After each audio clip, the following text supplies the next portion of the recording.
Nah,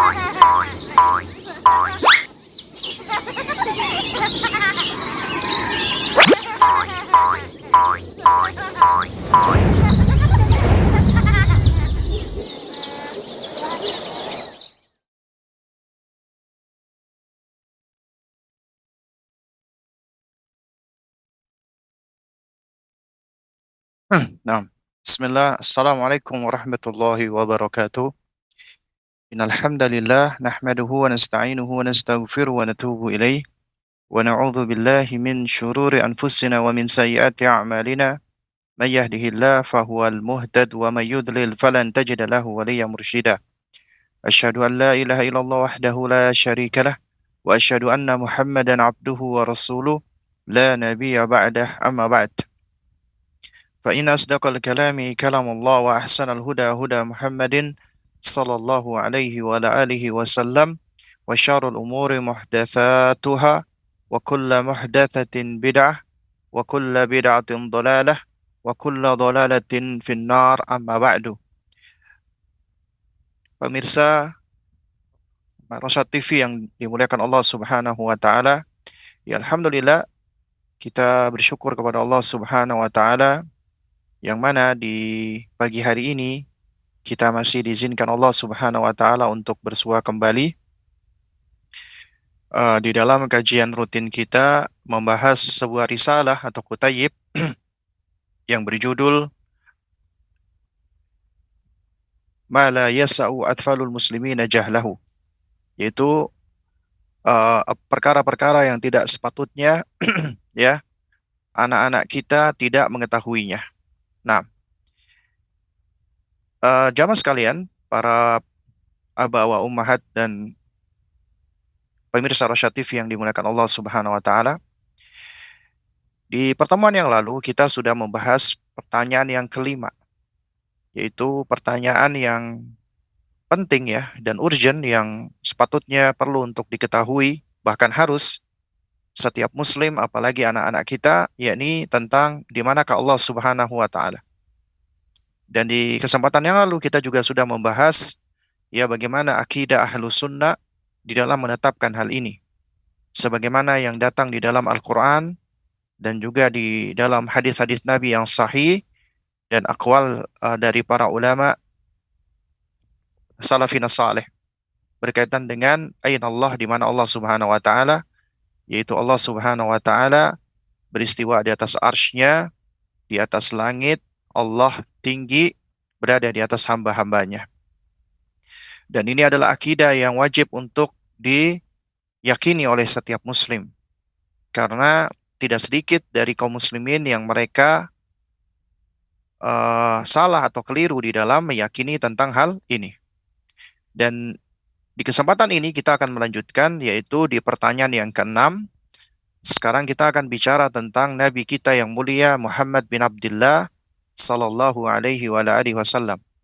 Jika di pertanyaan 1 hingga 5 itu kita bicara tentang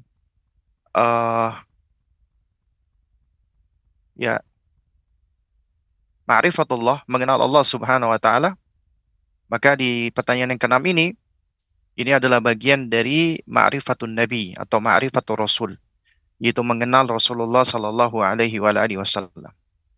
Nah, di pertanyaan yang ke-6 ini adalah ya, apa makna syahadat Muhammad Rasulullah?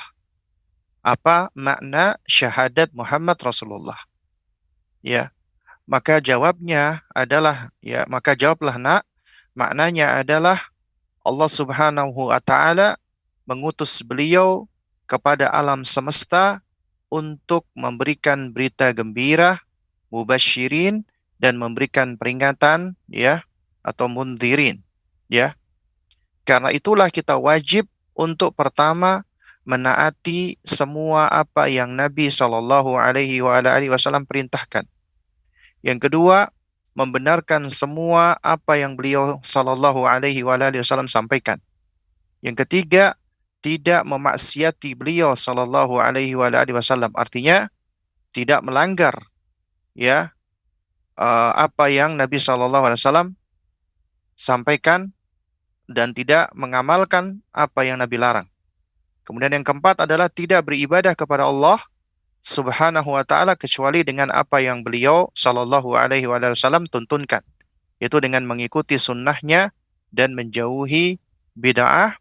Yang kelima, wajib mencintai beliau sallallahu alaihi wasallam melebihi kecintaan kita kepada siapapun, ya kepada semua manusia. Apa dalilnya? Dalilnya adalah firman Allah Subhanahu wa taala surat An-Nisa ayat 80, wa may may yuti'il may yuti'ir rasula faqad ata Allah, ya. May yuti'ir rasula faqad ata Allah. Siapa yang menaati Rasul, maka sesungguhnya ia menaati Allah Subhanahu wa taala. Dan juga Allah berfirman bahwasanya Nabi kita yang mulia alaihi wasallam ketika berbicara itu berasal dari wahyu, bukan dari hawa nafsu. Wa ma yantiqu 'anil hawa in huwa illa wahyu yuha. Dan tidaklah yang beliau ucapkan itu berasal dari hawa nafsu beliau, dan perkataan beliau itu tidak lain adalah wahyu yang diwahyukan kepada beliau sallallahu alaihi wasallam. Dan kemudian juga di dalam surat Al-Ahzab ayat 21 Allah berfirman, "Laqad kana lakum fi Rasulillahi uswatun hasanah liman kana yarjullaha wal yawmal akhir wa dzakarallaha katsira." Ya, sungguh telah ada pada diri Rasulullah SAW itu suri toladan yang baik bagimu, yaitu bagi orang-orang yang mengharapkan Allah dan mengharapkan kedatangan hari kiamat, dan dia banyak mengingat atau menyebut Allah Subhanahu wa taala. Nah, jadi insya Allah ini adalah poin-poin yang kita akan bahas, ya. Baik. Jadi yang pertama yang kita bahas adalah dari pertanyaan, yaitu apa makna syahadat Muhammad Rasulullah? Ya. Kita seringkali mendengarkan kata syahadah, ya, atau syahadatain, yaitu dua kalimat syahadat. Namun, tahukah kita apa makna syahadah? Ya. Nah, jika kita perhatikan, ya, kata syahadah itu bentuk masdar, bentuk infinitif dari kata syahuda yashhudu. Ya, syahuda yashhudu artinya menyaksikan, ya, atau kita melihat, menonton sesuatu, ya, menyaksikan sesuatu, ya. Dan juga bermakna yukhbiru bima ra'ah. Yukhbiru bima ra'ah artinya menginformasikan atau menyampaikan apa yang dia lihat, apa yang dia saksikan, ya. Atau yang kedua, yukirru bima alimah, yaitu menetapkan apa yang ia ketahui. Nah, jadi kata syahada ini itu menunjukkan adanya kesaksian. Kesaksian untuk menetapkan apa yang seseorang lihat atau yang ia ketahui.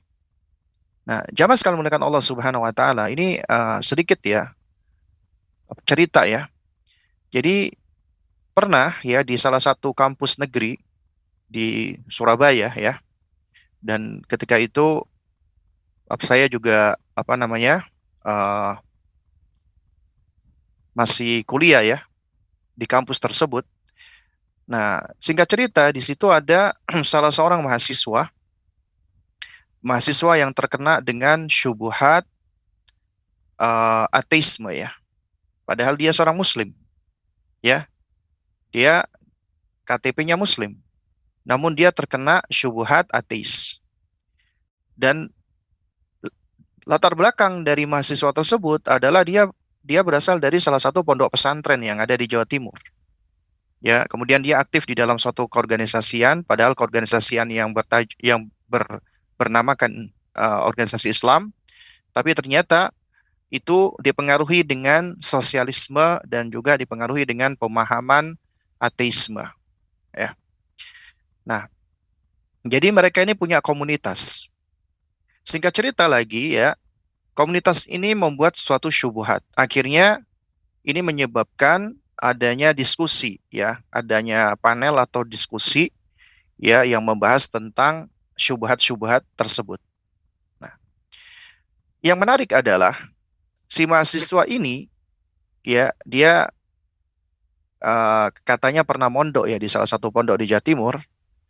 Dia berargumentasi, dia mengatakan, ketika seorang muslim bersyahadat, ya, ketika seorang muslim bersyahadat, ya, itu Implikasi daripada syahadat itu adalah adanya eh, penggunaan indera, entah itu penglihatan ataupun pendengaran. Khususnya penglihatan, itu kata dia. Kemudian dia menyampaikan bahwasanya ketika seseorang itu bersyahadat, ya, dia mengatakan itu dari kata, ya, syahada yusyahidu. Itu menurut dia. Itu menyaksikan atau melihat sesuatu. Dengan kata lain, untuk mempersaksikan itu ada sesuatu yang harus disaksikan. Artinya ada yang dilihat, ya. Lantas bagaimana seseorang itu dia bisa bersyahadat menetapkan sesuatu yang tidak bisa dia lihat? Ini syubhat nih, ya. Seperti misalnya bersyahadat tentang Allah, padahal Allah gaib, tidak bisa dilihat. Bersyahadat tentang Rasulullah Sallallahu Alaihi Wasallam, padahal Rasulullah Sallallahu Alaihi Wasallam sudah wafat, sudah meninggal dunia. Nah, lantas kenapa kok bisa mempersaksikan sesuatu yang tidak kelihatan atau sesuatu yang sudah tidak ada alias sudah meninggal? Itu syubhatnya dia, ya. Nah, mungkin untuk beberapa orang, ya, apa yang dia sampaikan itu adalah suatu hal yang logik, yang logis, padahal kenyataannya tidak demikian. Itu menunjukkan kedangkalan berpikir dan kesalahan, ya, dan juga apa namanya, kegagalan di dalam berlogika, ya. Karena dia keliru ketika mengatakan kata syahada itu haruslah ditetapkan dengan penglihatan. Ya, harus ditetapkan dengan penglihatan saja. Ya, memang kata syahada itu dari kata syahuda yashhudu artinya menyaksikan. Nah, namun di sini itu para ahli bahasa menjelaskan bahwa ya kata syahada itu adalah yukhbiru bima ra'a wa yukirru bima alimah. Menyampaikan apa yang ia lihat atau menetapkan apa yang ia tahu. Dan sesuatu yang diketahui itu belum tentu sesuatu yang bisa dilihat. Contoh misalnya, ya ini juga waktu kita sempat diskusi, sempat dialog atau debat, ya di antara yang kami sampaikan adalah apakah Anda pernah melihat otak Anda? Ya. Nah, dia akan mengatakan dia meyakini dia punya otak meskipun dia belum pernah melihatnya. Ya. Nah, lantas kaidahnya apabila sesuatu itu tidak bisa Anda saksikan, ya, artinya kalau tidak bisa disaksikan, bagaimana Anda bisa ya meyakini Anda punya otak? Ya. Padahal Anda tidak bisa menyaksikan. Oke, dia taruhlah eh, beranggapan ya kalau di CT scan atau ketika kepala seseorang dibuka itu semua orang punya otak. Oke. Ya, sekarang pertanyaan yang kedua adalah apakah Anda yakin? Apakah Anda menyaksikan Anda punya akal? Ya. Apakah Anda yakin Anda punya akal? Nah, sekarang apakah Anda pernah menyaksikan akal Anda? Ya. Padahal semua orang yakin kita semua punya akal. Meskipun kita belum pernah tahu bagaimana bentuk akal itu, belum pernah melihat bagaimana wujudnya akal. Demikian pula semua orang yakin bahwasanya manusia itu punya ruh, ya, punya jiwa, meskipun belum pernah melihat bagaimana ruh atau jiwa tersebut. Artinya untuk menetapkan sesuatu itu ada, tidak mesti harus ada, ya, eh, apa namanya, harus konsekuensinya itu harus dengan penglihatan dulu, ya, dengan melihat dahulu. Itu suatu hal yang sangat tidak logik. Sebagaimana ya kita yakin udara itu ada meskipun kita tidak bisa melihatnya, ya. Dan juga keberadaan sesuatu itu meskipun tidak bisa disaksikan, ya, ketidakmampuan kita untuk melihatnya itu tidak menunjukkan sesuatu itu tidak ada, ya. Ini sebagaimana kaidah yang seringkali disebutkan oleh para ulama kita, yaitu dikatakan apa namanya? Adamud dalil laisa dalil bil adam. Ya, ketiadaan tentang suatu dalil, ya artinya kita nggak tahu ya tentang dalil atau petunjuk, itu bukanlah dalil sesuatu itu tidak ada. Contoh misalnya ketika kita tidak tahu apa yang berada di balik tembok. Bukan artinya di balik tembok itu nggak ada apa-apa. karena lantaran kita tidak mampu melihatnya. Kita yakin di balik tembok itu ada sesuatu, meskipun kita tidak mengetahuinya, tidak melihatnya. Nah, karena itulah yang namanya syahadat itu tidak mesti harus disaksikan dengan mata. Dan mata sendiri pun ya eh, jika kita perhatikan ya sebagaimana disebutkan oleh para ulama itu juga ada dua macam. Ada mata yang bersifat mata kita yang zohir ini, ada mata yang bersifat mata hati. Inilah al-basar, mata kita yang melihat, dan mata hati adalah al-basirah, ya. Nah, dan betapa banyak orang-orang itu mungkin matanya tidak buta tapi hatinya buta, ya. Nah, ini diantaranya adalah seperti orang-orang yang terkena dengan syubhat seperti itu. Nah, jadi sesuatu yang tidak bisa disaksikan langsung bukan artinya sesuatu itu tidak ada. Apalagi ketika tanda-tanda akan keberadaannya itu sangat banyak. Untuk menetapkan Allah Subhanahu wa taala wujud ya, atau eksis, itu nggak perlu kita harus ya menuntut kita bisa melihat Allah. Karena keberadaan pencipta itu suatu hal yang aksiomatik. Adanya kita itu menunjukkan adanya pencipta. Nggak mungkin kita ada dengan sendirinya. Nggak mungkin kita menciptakan diri kita sendiri. Nggak mungkin ya yang sama-sama makhluk yang diciptakan menciptakan yang lainnya. Nggak mungkin. Ya ini adalah logika-logika yang gagal, logika yang pendek. Ya demikian pula untuk menetapkan tentang uh, untuk menetapkan tentang Nabi kita yang mulia alaihissalam. Artinya nggak perlu untuk menetapkan akan eksistensi beliau, kita harus melihat dulu ya beliau alaihissalam. Kenapa? Karena banyak bukti-buktinya. Mulai dari Al-Quran, mulai dari hadis Nabi ya, mulai dari banyaknya berita-berita yang mutawatir. Mutawatir itu berita yang disampaikan oleh banyak orang sehingga tidak mungkin berita itu salah dan tidak mungkin berita itu dusta. Ini suatu hal yang aksiomatik. Ya. Nah, belum lagi kalau kita perhatikan makna syahadah secara istilah itu artinya adalah al-iqrar wal i'tiraf ya, yaitu adanya pengakuan dan penetapan ya, persaksian, sumpah dan janji. Ya, itu syahadah. Dia pengakuan, persaksian, sumpah dan janji yang berangkat dari ilmu atau pengetahuan, keyakinan, keikhlasan, kejujuran, kecintaan, qabul, penerimaan, ketundukan atas apa yang ia persaksikan. Artinya untuk bersyahadat tentang Allah dan bersyahadat tentang Rasulullah sallallahu alaihi wasallam itu suatu hal yang ya berangkat dari apa? Dari ilmu, dari keyakinan, dari keikhlasan, dari kejujuran, dari kecintaan, dari qabul penerimaan, dari ketundukan atas apa yang kita ikrarkan tadi. Ya.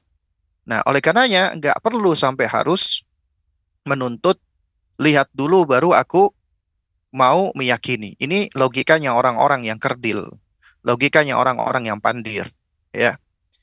Nah, oleh karenanya ketika kita bersyahadat Muhammad Rasulullah sallallahu alaihi wasallam, meskipun kita belum pernah ketemu dengan beliau alaihi salatu wassalam, namun kita yakin ya bahwasanya beliau adalah sosok yang memang real, yang nyata, bukan sosok khayalan, imajinasi, bukan sosok rekaan, bukan. Beliau adalah sosok yang real, yang nyata, ya, yang sebenarnya tidak perlu dibuktikan keberadaannya. Kenapa? Karena saking jelasnya bahwasanya sosok manusia yang bernama Nabi Muhammad SAW itu ada. Ya, di antaranya kita bisa tahu dari risalah beliau. Al-Quranul Karim, itu mukjizat terbesar. Yang dari zaman ketika Al-Quran ini diturunkan kepada beliau, hingga saat ini berada di hadapan kita, di tangan kita, itu sama, tidak ada perubahan.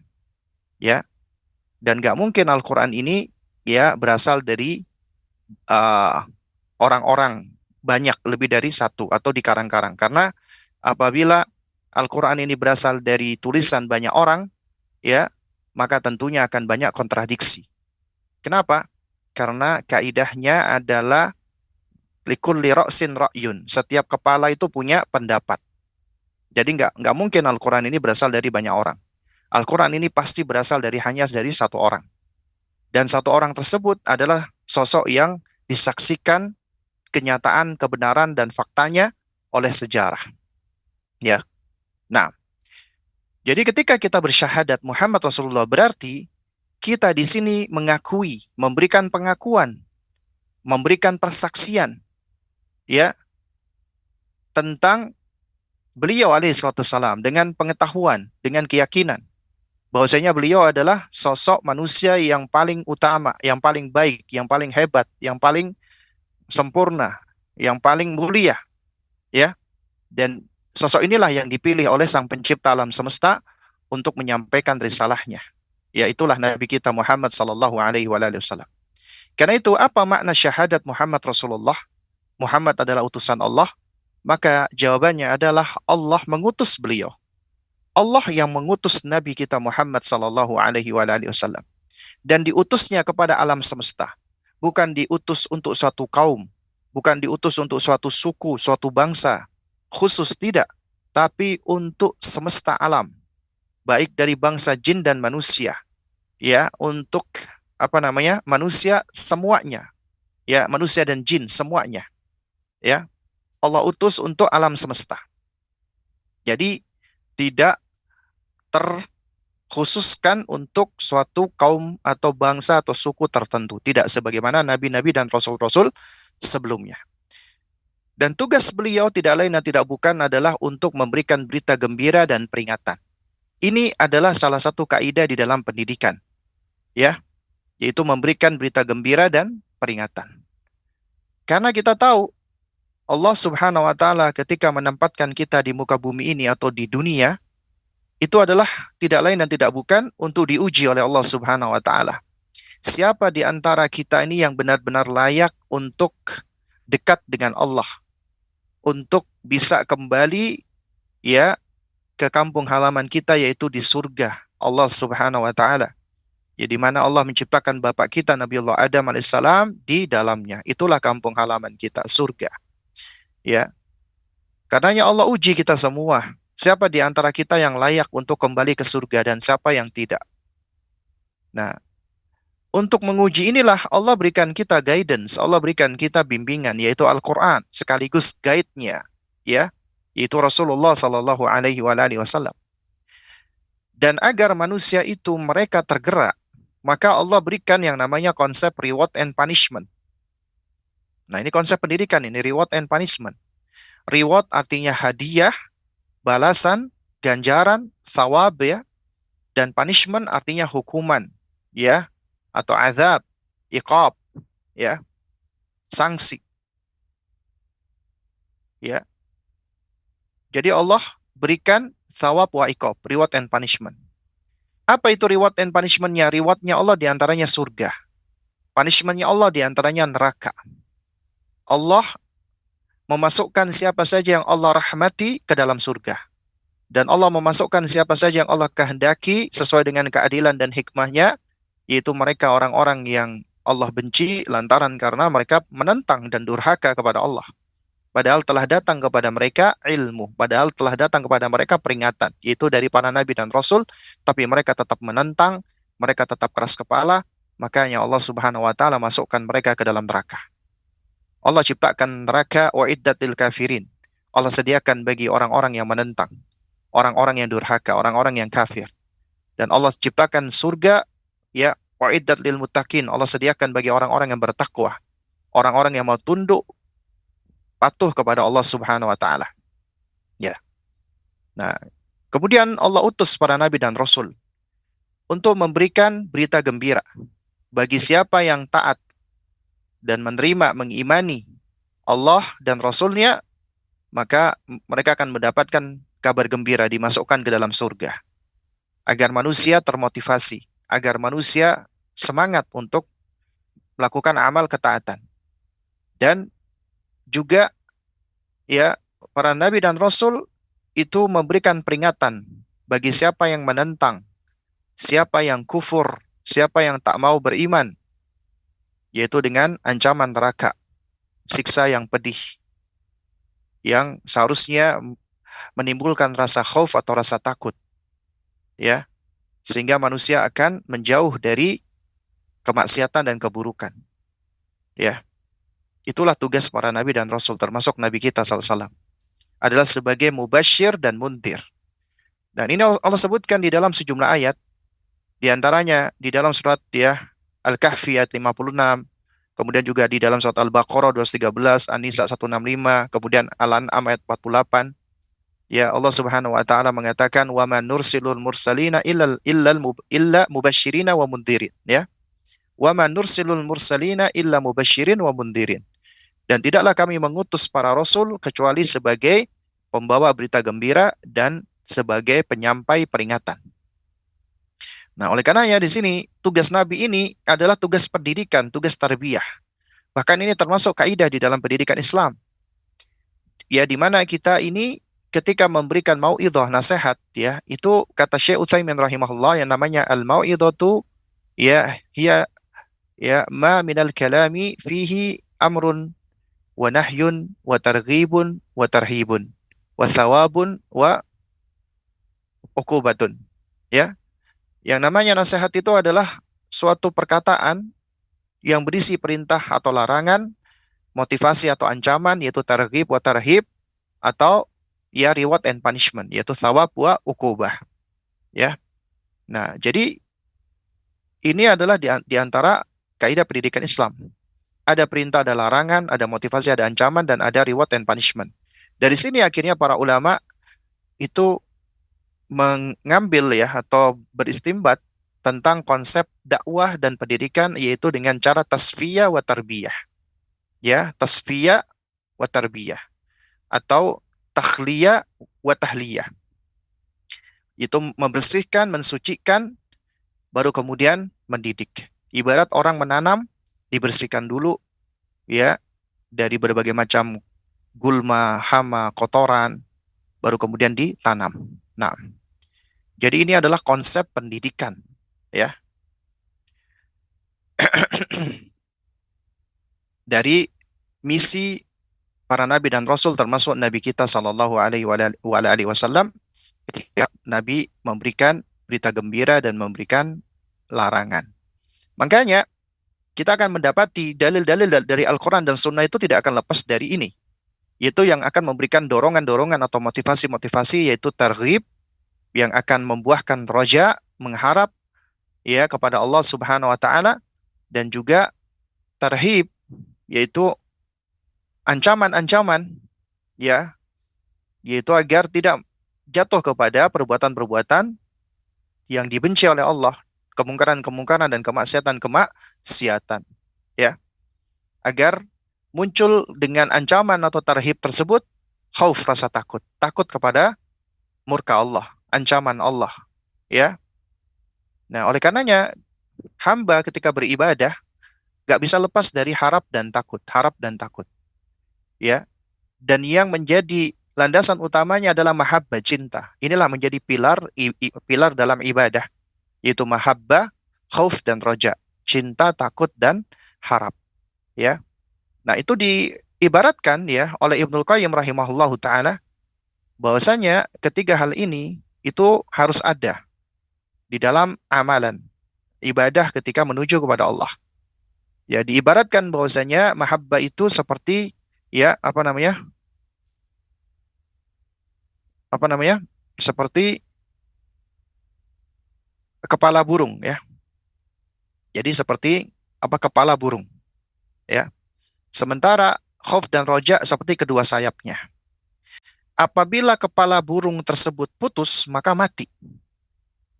Ya, maka akan sudah mati. Ibaratnya mahabbah itu apabila hilang, maka gak akan bisa hamba itu bergerak atau tergerak untuk bisa menuju kepada Allah. Kenapa? Karena yang menggerakkan sudah nggak ada, mati. Nah, demikian pula mahabbah ini butuh sayap.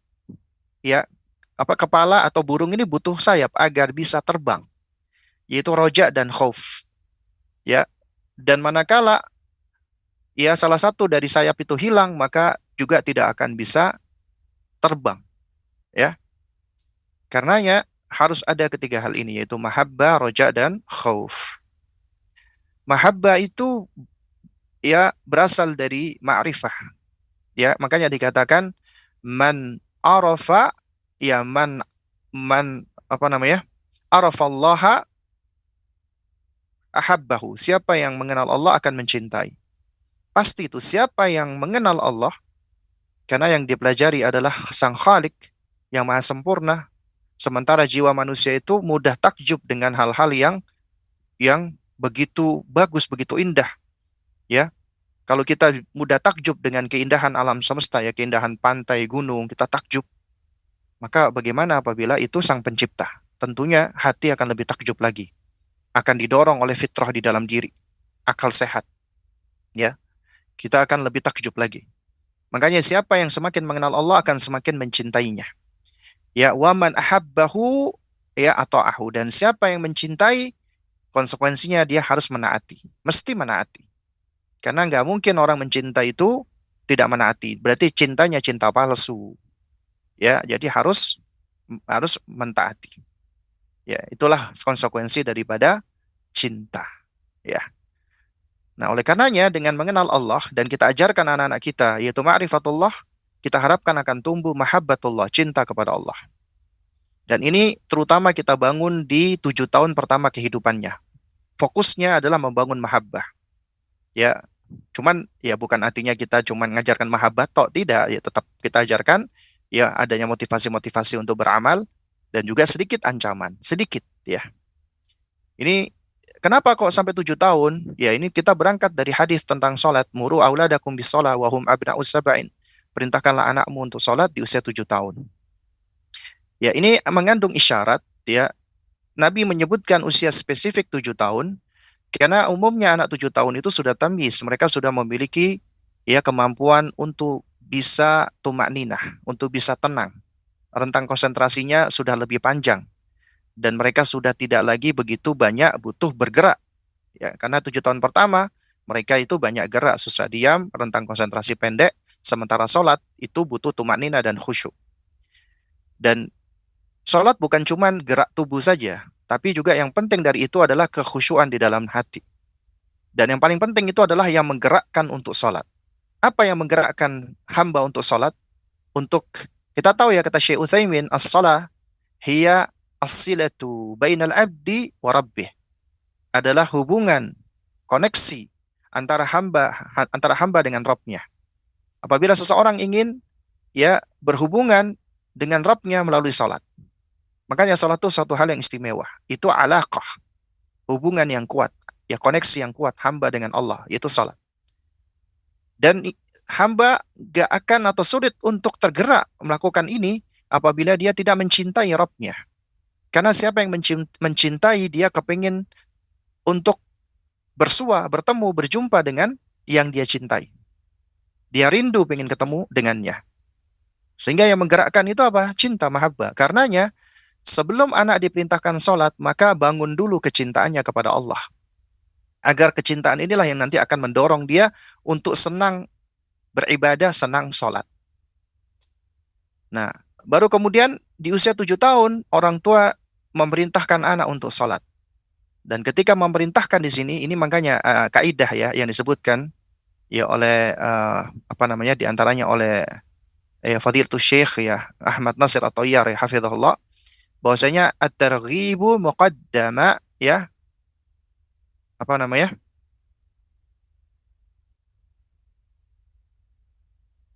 ada tarhib ya. Jadi targhib itu lebih dikedepankan sebelum tarhib. Memberi motivasi itu lebih didahulukan sebelum memberikan ancaman. Nah, ini juga beristimbat dengan hadis tadi tentang salat. Muru auladakum bisolah wahum abna'us sab'in. Ketika udah 7 tahun, perintahkan salat dengan cara apa? Dimotivasi, didorong. Ya, dijelaskan bahwasanya tentang salat itu nak, kamu akan berbincang-bincang dengan Allah, kamu berbisik-bisik dengan Allah, kamu berhubungan dengan Allah. Ya Allah akan dekat dengan hamba-hambanya yang salat. Dan sholat itu ibadah yang istimewa. Ketika sujud itu adalah kondisi seorang hamba paling dekat dengan Allah. Ya. Dan kita jelaskan tentang keindahan sholat. Ya, kita motivasi, kita dorong dia. Dan yang pertama kali akan dihisap oleh Allah adalah sholat dan seterusnya. Nah, baru kemudian Nabi mengatakan wadribuhum alaihi wa hum abna'u ashrin. Pukul kalau nggak sholat di usia 10 tahun. Nah, berarti ini udah masuk ke fase anak siap untuk diberikan hukuman atau sanksi. Dan mereka sudah siap untuk ditakut-takuti dan diancam-ancam, bukan usia sebelumnya. Karenanya di usia 7 tahun tadi sampai 10 itu kita fokus untuk membangun roja. Dan kemudian 10 tahun mereka udah diberikan hukuman, baru dibangun khaufnya. Karena khauf yang dibangun di atas mahabbah itu akan menjadikan orang yang mencintai bukan semakin menjauh dari yang dicintai karena takut, tapi dia semakin mendekat. Karena rasa takutnya itu berangkat dari cinta, itulah segan. Ya. Nah, jadi dari sini jamaah sekalian menggunakan Allah Subhanahu wa taala, ternyata tugasnya para nabi dan rasul itu gak lepas dari misi pendidikan, mendidik manusia agar bisa menjadi hamba Allah yang seutuhnya. Ya. Nah, ini semua udah dijelaskan kaidahnya, memberikan motivasi dan memberikan ancaman, memberikan perintah dan memberikan larangan, memberikan hadiah dan memberikan hukuman, ya, kemudian melakukan tasfiyah wa tarbiyah, ya, dan seterusnya. Ya. Nah, dan inilah yang akan membangun ketakwaan. Karena surga disediakan bagi orang-orang yang bertakwa. Dan takwa itu ya adalah upaya untuk membangun wiqayah, perlindungan. Man ja'ala bainahu wa baina ghadabi rahmani wiqayatan. Siapa yang menjadikan antara dirinya dengan kemurkaan Allah itu adanya pelindung, wiqayah. Ya. Dengan cara apa? Dengan cara menaati perintah Allah dan menjauhi larangan Allah Subhanahu wa taala. Itulah takwa. Ya. Dan untuk membangun ketakwaan ini yaitu diawali tadi dengan cara memberikan atau membangun pondasinya mahabbah, baru kemudian diberikan motivasi dan ancaman. Ya, diberikan berita gembira dan diberikan peringatan. Mubasyirin wa mundhirin. Nah, demikian pula ketika kita bersyahadat tentang Nabi kita Muhammad sallallahu alaihi wasallam. Karena di dalam rukun di dalam syahadat Muhammad Rasulullah itu ada 2 rukun. Rukun pertama adalah kita meyakini bahwasanya Nabi kita Muhammad sallallahu alaihi wasallam itu adalah siapa? Adalah manusia biasa. Beliau adalah ya al-bashar. Beliau adalah manusia biasa yang butuh makan, butuh minum, ya, yang bisa sakit.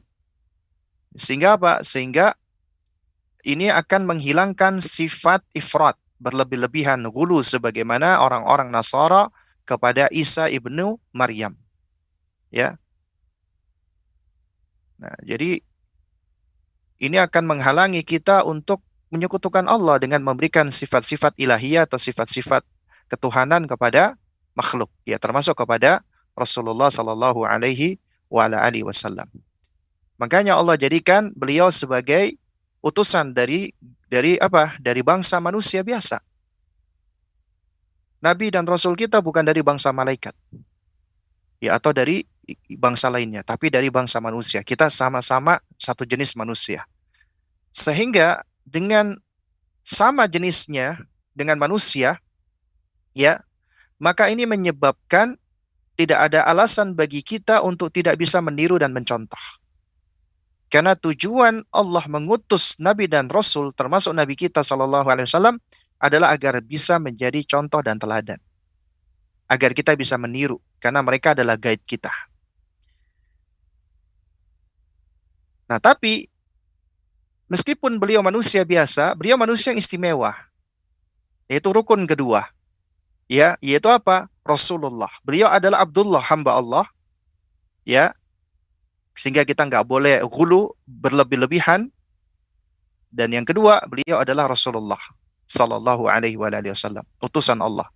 Maka kita nggak boleh tafrid, nggak boleh meremehkan, mengentengkan, ya, nggak boleh merendahkan.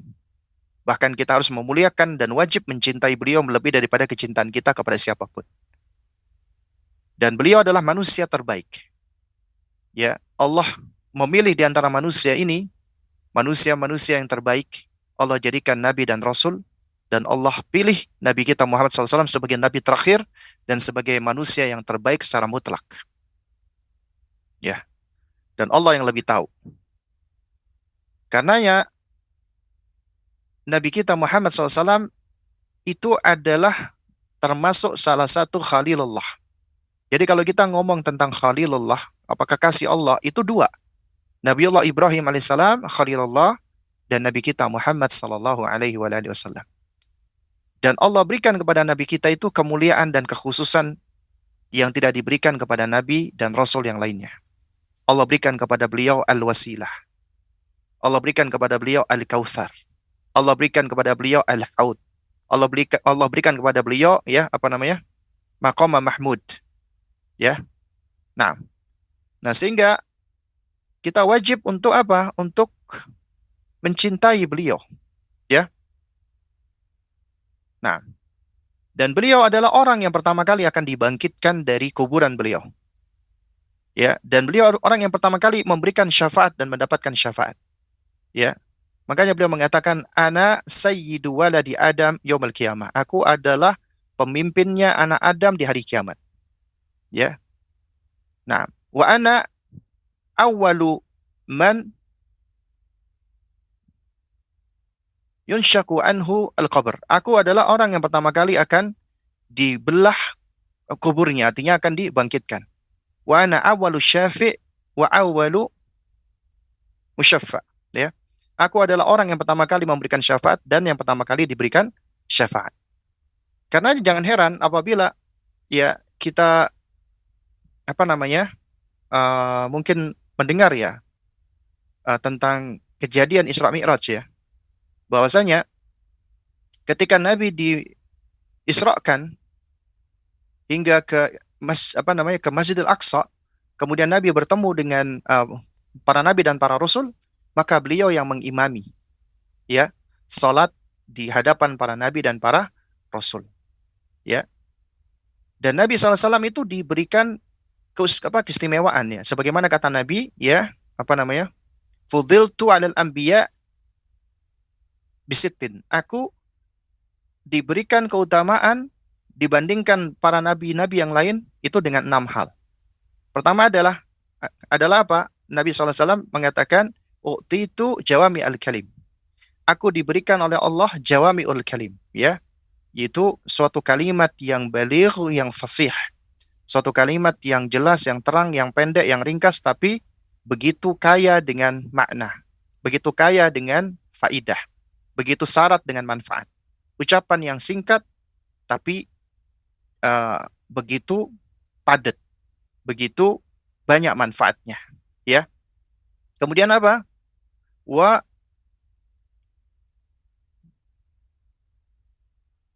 nusirtu birab, ya. Nah, dan aku juga ditolong oleh Allah dengan diberikan rasa takut kepada musuhku, ya. Masirata syahr, yaitu di dalam riwayat yang lain ya, yaitu jarak perjalanan satu bulan. Artinya musuh-musuh Allah ketika mendengar nama Nabi kita yang mulia atau Islam, maka mereka sudah merasa takut. Itu padahal jarak perjalanannya 1 bulan. Ya. Kemudian juga uhillat li al-ghanaim, dan dihalalkan untukku ghanimah, harta rampasan perang. Ya. Wa ju'ilat li al-ard tahuran wa masjidan. Ya.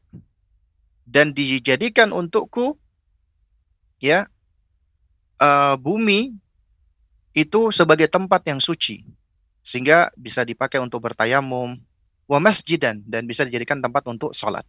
Artinya semua tempat itu bisa dijadikan untuk sholat kecuali apabila ada yang memalingkannya seperti di kamar mandi atau yang semisalnya. Ya.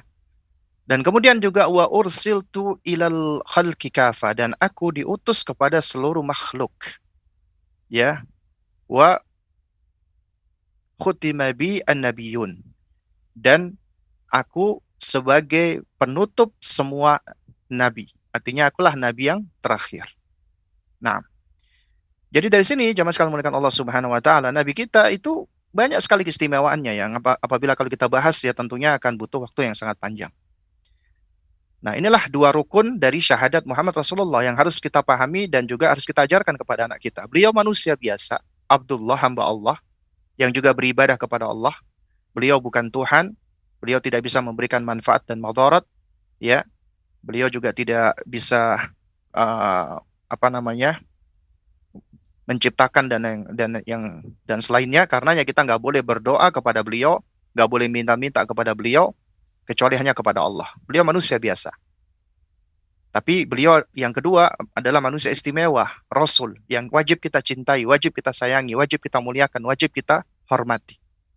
Ya, beliau adalah utusan Allah yang Allah berikan berbagai macam kemuliaan.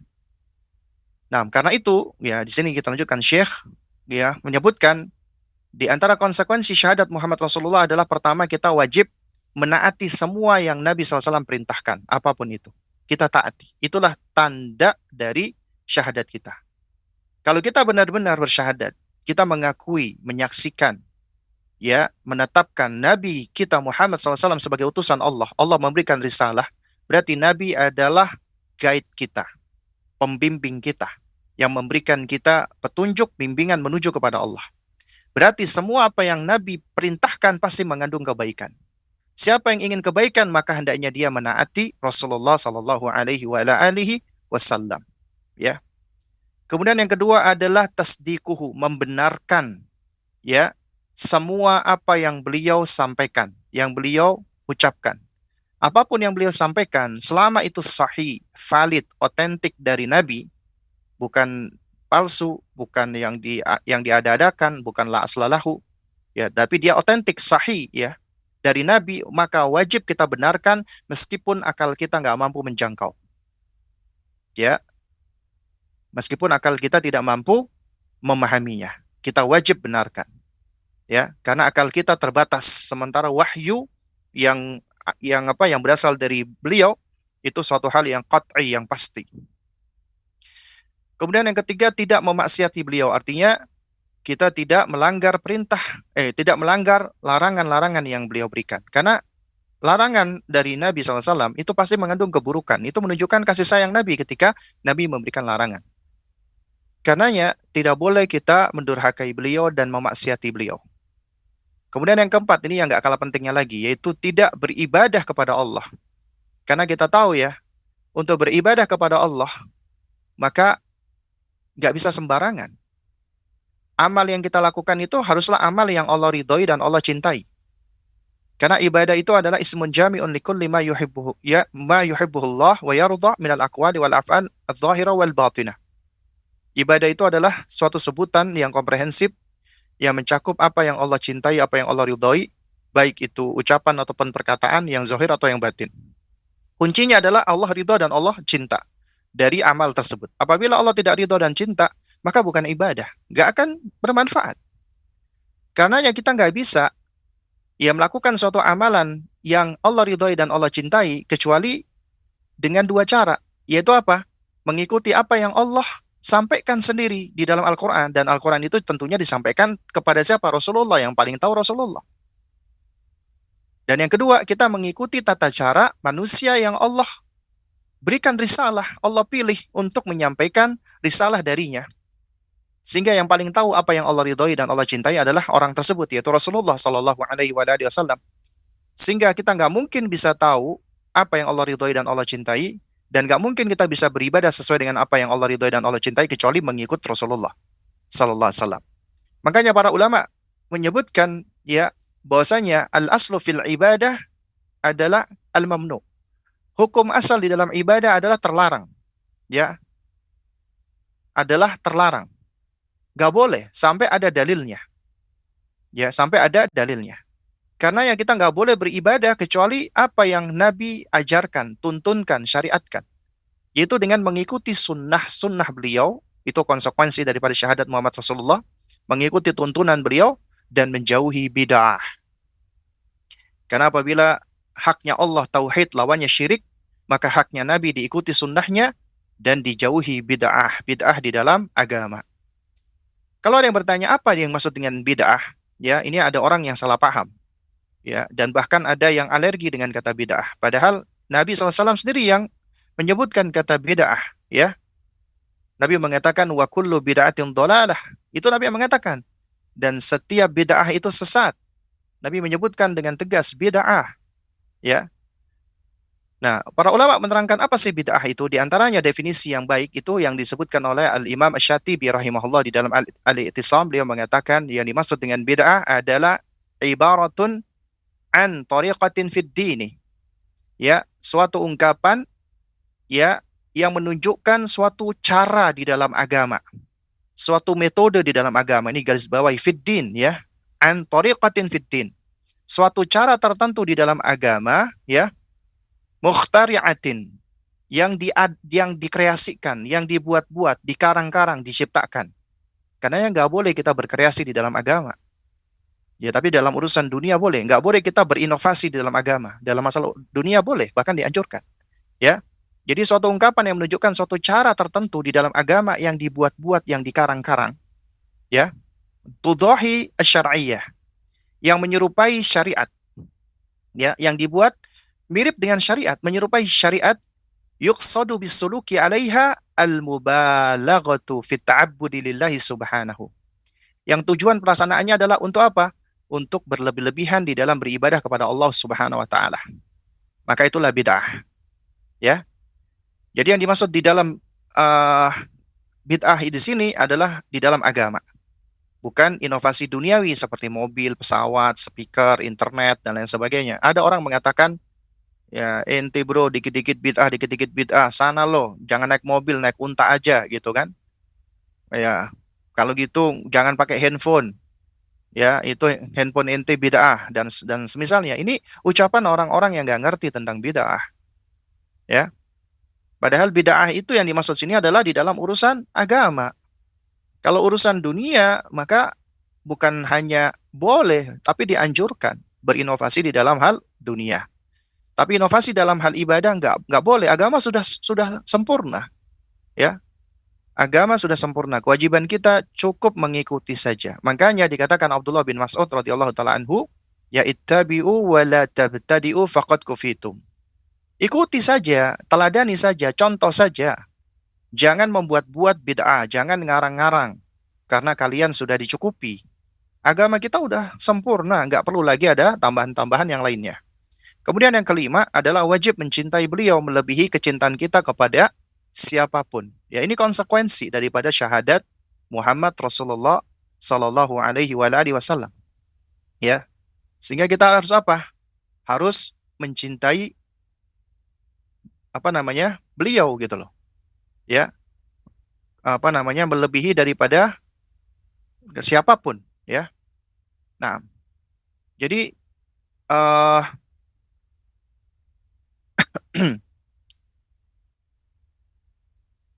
orang tua itu dari semenjak anak masih kecil harus sudah biasa untuk mengaitkan anak ya dengan Rasulullah SAW.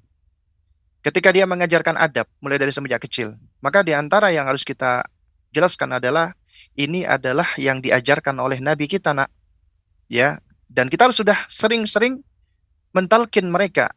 Di antaranya menyebut nama Muhammad Rasulullah, bersalawat di hadapan mereka. Salawat itu adalah salah satu wujud konkret dari kecintaan kita kepada Nabi kita Muhammad Sallallahu Alaihi Wasallam. Ya. Nah, kemudian ya di sini juga penting untuk kita mengajarkan anak-anak kita dalil. Makanya penulis di dalam hal ini selalu tidak lepas dari yang namanya dalil. Dalilnya adalah firman Allah, "May yuti'ir rasula faqad ata Allah." Siapa yang menaati Rasul maka sejatinya ia menaati Allah.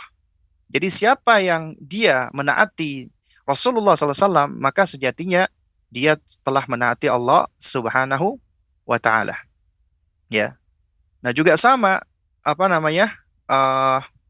Allah Subhanahu wa taala ketika berfirman kepada Nabi kita SAW ya untuk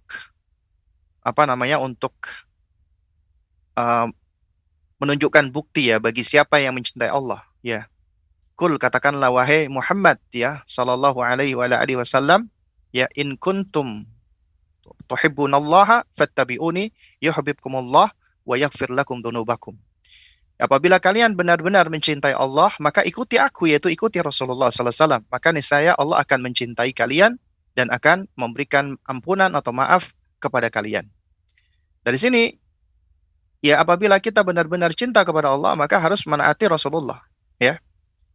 Dan kita harus membenarkan apa yang Nabi sampaikan. Ini dalil kita tadi wajib menaati. Kemudian apa dalil kita wajib tasdik membenarkan apa yang Nabi sampaikan? Karena wa may yantiqu anil hawa in huwa illa wahyu yuha. Ya, karena tidaklah apa yang beliau sampaikan itu berasal dari hawa nafsunya dan perkataan beliau itu adalah wahyu yang diwahyukan. Karenanya para ulama menjelaskan perkataan Nabi SAW itu tidak lepas dari tiga hal. Ya, ini perlu kita perhatikan. Perkataan Nabi tidak lepas dari tiga hal. Pertama, Al-Quranul Karim. Nabi menyampaikan Al-Quran, yang mana itu firman Allah, lafaz dan maknanya adalah dari Allah Subhanahu wa taala, ya. Lafaz dan maknanya dari Allah. Ini ada kesalahan ya di e-booknya ya, yakni di halaman 29 di footnote itu saya tulis ya lafaz dan maknanya dari Rasulullah, maksudnya dari Allah. Ini ada kesalahan ya. Kedua, hadis qudsi, yaitu firman Allah yang Nabi sampaikan secara makna ya. Lafadznya dari Nabi SAW ya, namun maknanya dari Allah Subhanahu wa taala. Makanya disebutkan hadis qudsi. Yang ketiga adalah hadis nabawi, yaitu perkataan Nabi yang berangkat dari pengetahuan beliau terhadap wahyu Allah Subhanahu wa taala. Ya. Nah, jadi apa yang Nabi sampaikan tidak lepas dari tiga hal ini. Ya wa may yantiqu anil hawa in huwa illa wahyu yuha. Jadi imma yang Nabi sampaikan Al-Qur'an atau imma yang Nabi sampaikan ketika beliau menyebutkan ya Allah berfirman dan itu adalah hadis qudsi, atau ucapan-ucapan Nabi SAW seperti innamal a'malu binniyat ya dan yang semisalnya, maka itu adalah hadis nabawi. Semua itu adalah wahyu. Ya. Nah, oleh karenanya Allah jadikan Nabi kita Shallallahu Alaihi Wasallam itu sebagai apa? Sebagai panutan, sebagai contoh, ya, sebagai apa nama teladan, ya. Sebagaimana Allah Subhanahu Wa Taala firmankan ya di dalam surat Al-Ahzab ayat 21, laqad kana lakum fi Rasulillahi uswatun hasanah. Sungguh telah ada pada diri Rasulullah itu suri teladan yang baik. Coba Anda perhatikan, Allah di sini menyebutkan laqad kana lakum fi Rasulillah. Fi Rasulillah. Allah tidak menyebutkan fi akhlaki Rasulillah, fi adabi Rasulillah. Ya, au min apa Rasulillah. Ya, menunjukkan tabaid, menunjukkan sebagian dari Rasulullah, tidak.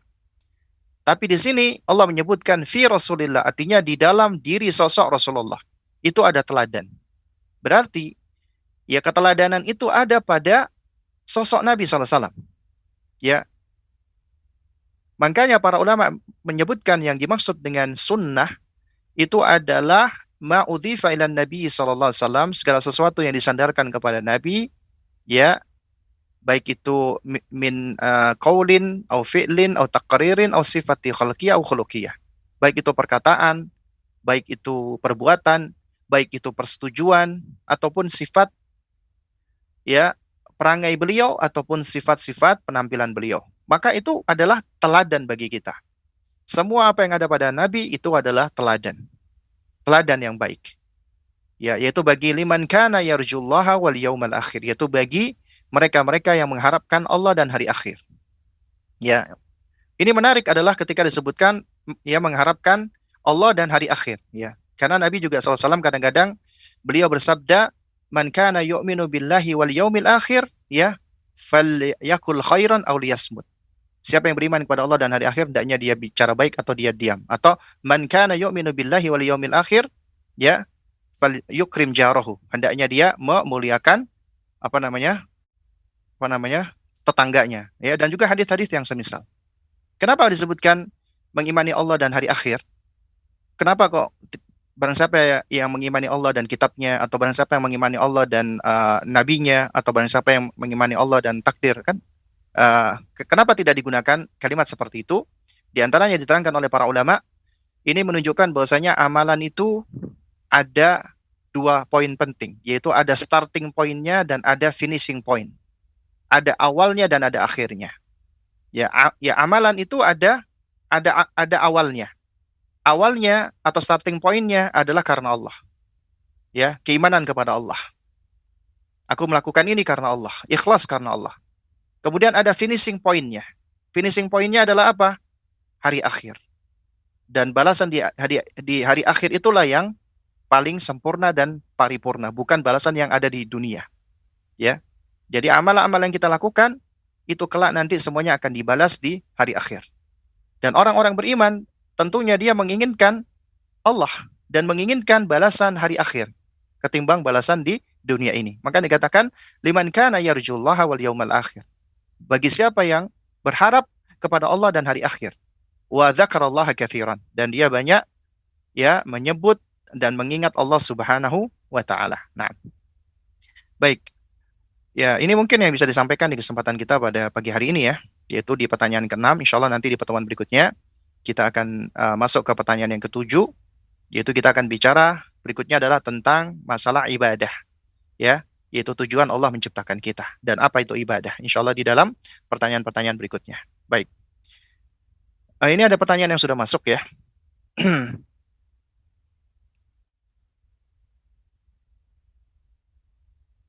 Berkaitan dengan pemberian reward atau hadiah, bolehkah kita memberikan reward berupa uang Rp2.000 setiap kali anak melakukan sholat usia anak 6 tahun? Tujuannya agar anak terbiasa melakukan sholat dan bersemangat, namun orang tua tetap memberikan pemahaman kepada anak agar mencintai ibadah seperti sholat. Nah, ya, jadi secara asal ini suatu hal yang dibolehkan, ya, dibolehkan, tapi dengan perincian, ya.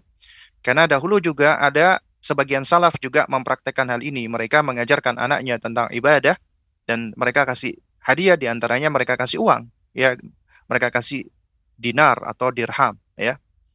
Dan ini adalah, ya, kenapa kok diperbolehkan?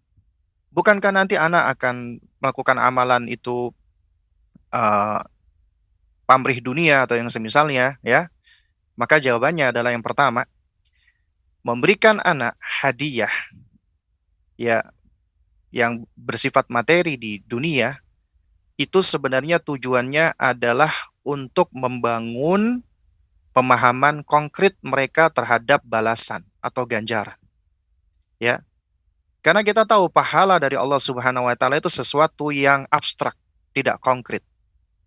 Dan metode mengkonkretkan sesuatu yang abstrak, ya, dengan bentuk tamsil itu adalah termasuk metode di dalam pendidikan dalam rangka takribul faham.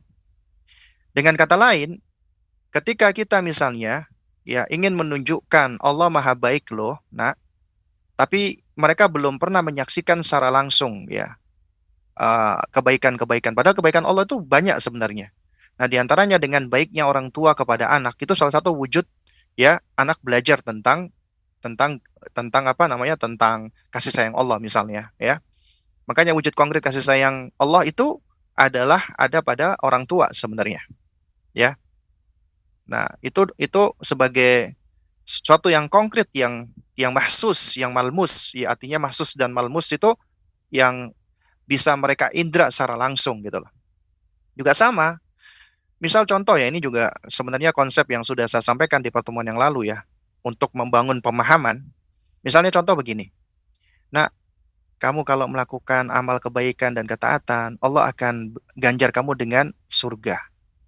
Mi, surga itu apa, Mi? Surga itu adalah ya kampung halaman kita, umat manusia, apa orang-orang beriman di tempat yang penuh dengan kenikmatan, tempat yang indah dan seterusnya. Nah, kalau mereka itu nggak tahu pertama kampung halaman itu apa sih, gitu kan?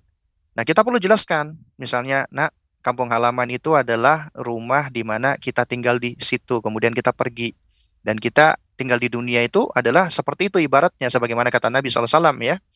Ya, Nabi mengatakan apa namanya? Apa namanya? Kun fid dunya ka'annaka gharib au abir sabil ya. Hendaklah engkau di dunia ini seperti orang asing atau orang yang hanya sekedar lewat saja ya. Artinya ini hal-hal yang Nabi SAW jelaskan, ibarat-ibarat ini sebenarnya mengandung masal sebenarnya ya. Itu untuk mengkonkretkan suatu hal yang abstrak. Kemudian tentang indah, tempat yang indah. Nah, dia nggak tahu indah itu seperti apa gitu loh. Itu abstrak ya. Sampai kita ajak mereka ke tempat-tempat indah. Lihat ya nak, Masya Allah nak, ya. Kita ajak ke taman, tamannya indah ya nak. Kita ajak ke pantai, indahnya ya nak pantainya. Kemudian kita ajak ke area apa area gunung, Masya Allah, gunung-gunung ini indah ya. Akhirnya dia bisa sensing. Oh, indah itu seperti ini dengan berbagai macam bentuknya. Surga itu lebih indah lagi gitu loh. Nah, juga sama ketika kita kasih hadiah, hadiah mainan, hadiah uang, ya. Nah, ini adalah hadiah Allah titipkan kepada Abi sama Umi atas atas kebaikan-kebaikan dan ketaatan kamu, ya. Jadi Allah yang menitipkan ini hadiah. Jadi dia akan merasa, oh ternyata amal kebaikan itu akan ada balasannya. Itu kita bangun secara konkret dulu, baru kemudian kita bangun abstraknya. Nah, kamu tahu nggak, nak? Ini hadiah, ini titipan ini yang di dunia ini, itu sebenarnya gak ada apa-apanya nanti dibandingkan pahala atau ganjaran atau balasan atau hadiah Allah nanti di akhirat. Itu jauh lebih baik lagi, jauh lebih indah lagi, jauh lebih sempurna lagi. Ya. Nah, jadi ketika dia dapat hadiah itu udah senang, ternyata Allah menyediakan hadiah yang lebih baik lagi. Nah, baru kemudian kita bisa mengarahkan dia pelan-pelan, ya. Ya, yaitu apa? Yaitu agar dia lebih memilih hadiah Allah Subhanahu wa taala di akhirat. Ya, wal akhiratu khairun wa abqah. Dan yang di akhirat itu adalah lebih baik dan lebih langgeng daripada apa yang ada di dunia. Ya. Nah, kemudian yang berikutnya lagi, ketika kita memberikan hadiah tersebut, ya hadiah uang atau hadiah mainan, setelah kita kaitkan itu semua dari Allah dan hadiah Allah yang sebenarnya nanti di akhirat jauh lebih baik, maka ini tidak kita lazimkan terus-terusan, tidak kita senantiasakan. Artinya begini, artinya yang namanya apresiasi, pujian, hadiah, itu bukan suatu hal yang kita lakukan terus-menerus. Itu malah tidak baik, akan hilang efektivitasnya. Ya, misalnya anak, ya, misalnya dia bangun pagi, ya kita puji, Masya Allah. Nah, kemudian dia bangun pagi lagi, ya, kita puji lagi. Kemudian berikut-berikutnya udah, kita nggak perlu muji dia ketika dia bangun bangun pagi lagi. Kenapa? Karena itu suatu hal yang memang semestinya dia lakukan gitu loh. Nah, jadi kita arahkan lagi ke aktivitas lain yang bermanfaat yang kita mengapresiasi atau kita puji aktivitas tersebut. Karena kaidahnya adalah apa namanya? eh Kathratul misas tumitul ihsas. Terlalu banyak digunakan, terlalu banyak distimulasi, maka akan mematikan sensitivitas. Jadi kalau sering-sering dipuji, maka pujian menjadi tidak efektif. Anak terlalu sering dilarang, larangan menjadi tidak efektif. Anak terlalu sering diberikan hadiah atas amalnya yang bersifat rutin, maka hadiah itu tidak akan menjadi efektif. Atau sebaliknya, bisa jadi dia melakukan itu semua untuk pamrih yang ada di dunia. Kenapa? Karena ya kita melakukannya tanpa pondasi, tanpa ilmu. Ya, nah oleh karenanya di situ kita wajib untuk apa? Mendidik anak-anak kita, ya ketika mereka melakukan kebaikan kita berikan hadiah, kita berikan mainan atau uang atau yang semisalnya, maka selalu kita kaitkan itu semua kepada Allah Subhanahu wa taala. Dan yang lebih penting dari itu adalah ya bahwasanya hadiah yang paling besar, nak, yang Allah berikan kepada kamu bukan uang ini, tapi hadiah taufik, hadiah hidayah. Kamu mau sholat, itu hadiah Allah yang lebih besar daripada uang ini. Kenapa? Karena ketika kamu mau sholat, Allah sayang sama kamu. Dan ketika Allah sayang sama kamu, ya, maka ya kamu akan mendapatkan berbagai macam kenikmatan yang ada, kebahagiaan. Ya, karena apabila Allah sayang dengan hambanya, maka itu diantara tanda kebaikan yang besar. Nah, kemudian yang berikutnya lagi, kok pertanyaannya sama ini? Hmm. Nah, Toib. Jadi ini pertanyaan sama ya. Nah, apakah masih ada pertanyaan yang lain lagi? Kalau belum ada pertanyaan, ya mungkin kita cukupkan dulu sampai di sini ya. Atau mungkin ada yang ingin bertanya langsung, silakan. Yang ada di Zoom bisa raise hand. Atau mungkin yang di studio apabila ada telepon. Atau yang dari WA. Jika ada pertanyaan yang masuk, silakan. Namun jika tidak ada pertanyaan, ya insya Allah kita cukupkan sampai di sini. Ya mudah-mudahan yang sedikit ini bisa memberikan manfaat untuk kita semua. Ya, barakallahu fikum jami'an. Kita memohon kepada Allah Subhanahu wa taala agar Allah senantiasa memberikan kepada kita taufiknya, Allah memberikan kepada kita hidayahnya, dan Allah memberikan kepada kita bimbingan agar kita senantiasa mencintai Nabi kita yang mulia alaihi wassalam, mengikuti tuntunan-tuntunan beliau di dalam ibadah, di dalam bermuamalah, dan kita senantiasa menjadikan beliau sebagai panutan kita menjadi teladan kita sehingga kita bisa menjadi orang tua yang teladan bagi anak-anak kita, dan kita semua bisa dikumpulkan oleh Allah Subhanahu wa taala dengan ya sosok yang kita cintai bersama ini, yaitu Nabi kita Muhammad sallallahu alaihi wasallam, sebagaimana sabda Nabi, almar'u ma'aman ahabbah. Ya, seseorang akan bersama dengan orang yang dia cintai. Nah, barakallahu fikum jami'an. Kita tutup dengan kafaratul majlis. Subhanakallahumma wa bihamdik, asyhadu an la ilaha illa anta astaghfiruka wa atubu ilaik. Assalamualaikum warahmatullahi wabarakatuh.